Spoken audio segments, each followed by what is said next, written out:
ஊற வச்சு இட்லி தோசை மாவாக நம்ம ஆட்டி பிள்ளைகளுக்கு கொடுக்கலாம். இல்லை பார்த்துக்கங்க. இதில் 2 உலக்கு மட்டை அரிசிப்பாங்க. 2 உலக்கு மட்டை அரிசி போட்டுக்கோங்க. அப்புறம் 2 உலக்கு வந்து பெரிய குடும்பத்துக்குப்பா நான் சொல்கிறது. நீ உங்களுக்கு சின்ன குடும்பத்துக்கு வேணும்னா இதில் அளவை குறைச்சிக்கோங்க. இந்த இட்லி அரிசி எப்பயும் ஊற வைக்கிற இட்லி அரிசி அது ஒரு 2 உலக்குப்பா. மட்டை அரிசி 2 உலக்கு, எப்பயும் போட்ட இட்லி அரிசி வரும் 2 உலக்கு. அதில் 1 உலக்கு மட்டும் பச்சை அரிசி போட்டுக்கோங்கப்பா. 1 உலக்கு பச்சை அரிசி.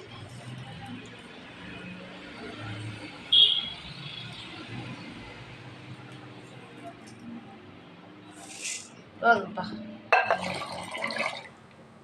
ஃபஸ்ட்டு லைட்டாக ஒரு அலசிட்டேப்பா, மேலே இருக்க தூசியெல்லாம் போகிற மாதிரியா. இப்போ தேவைக்கேற்ப தண்ணி ஊற்றிருக்கு. ஊறின பிற்பாடு நம்ம ஒரு 3 அலசிக்கலாம். ஒரு 5 மணி நேரம் ஊற வச்சுக்கோங்கப்பா. ஊற வச்சு ஆட்டுங்க. நல்லா கழுவி எடுத்துக்கிட்டோம். ஆட்டி எடுத்துக்குவோம்.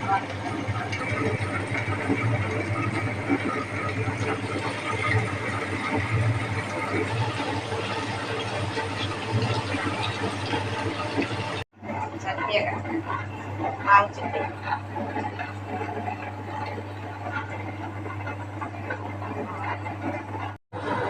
வெந்தயம் போதும். நல்லா கழுவியாச்சு. அரிசி மாவு ஓடிக்கிட்டு இருக்கு. அரிசி மாவு அல்லந்தட்டியும் இதை வந்து ஒரு 10 நிமிஷம் ஃப்ரிட்ஜுக்குள்ள வச்சுருவோம்.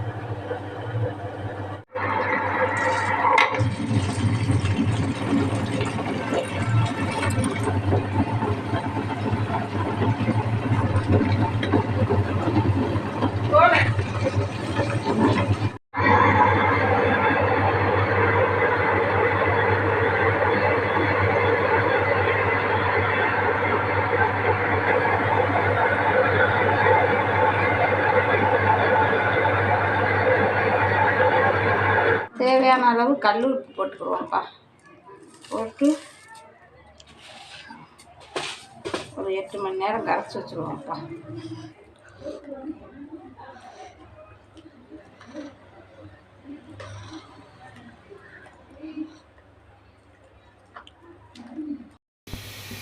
மாவு பொங்கி வந்துருச்சுப்பா.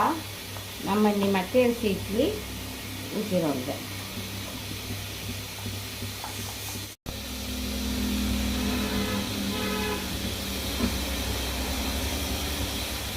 மூடிடுவோம்ப்பா. 10 நிமிஷம் வேகட்டும். மட்டை அரிசி தோசைப்பா. இட்லி பார்த்தா இந்த தோசை ஒரு ஸ்பூன் ஊற்றினீங்கன்னா கூட போதும். நல்லா இழுக்க மட்டை அரிசி, பச்சை அரிசி, இட்லி அரிசி, கொஞ்சம் வெந்தயம், உளுந்து போட்டிருக்கோம்ப்பா. வேகட்டும். வேண்டாம் ஒரு சொட்டு ஆயில் ஊற்றிக்கிடுவோம். மூடி வச்சுருவோம்ப்பா. நல்லா பாயில் ஆயிடுச்சுப்பா. முறுன்னு வந்துருச்சா? ஹோட்டல் தோசை மாதிரியா?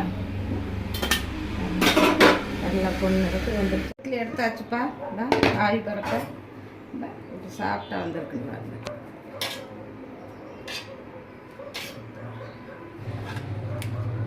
மட்டை அரிசியில் செஞ்ச இட்லிப்பா.